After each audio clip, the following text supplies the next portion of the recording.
Nike Incorporated is an American multinational corporation that is engaged in the design, development, manufacturing, and worldwide marketing and sales of footwear, apparel, equipment, accessories, and services. The company is headquartered near Beaverton, Oregon, in the Portland metropolitan area. It is the world's largest supplier of athletic shoes and apparel and a major manufacturer of sports equipment, with revenue in excess of US $37.4 billion in its fiscal year 2020.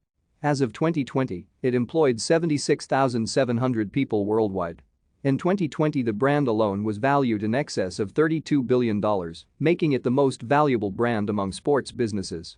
Previously, in 2017, the Nike brand was valued at $29.6 billion.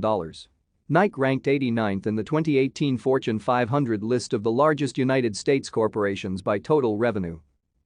The company was founded on January 25, 1964, as Blue Ribbon Sports by Bill Bowerman and Phil Knight and officially became Nike Incorporated on May 30, 1971. The company takes its name from Nike, the Greek goddess of victory. Thank you for watching.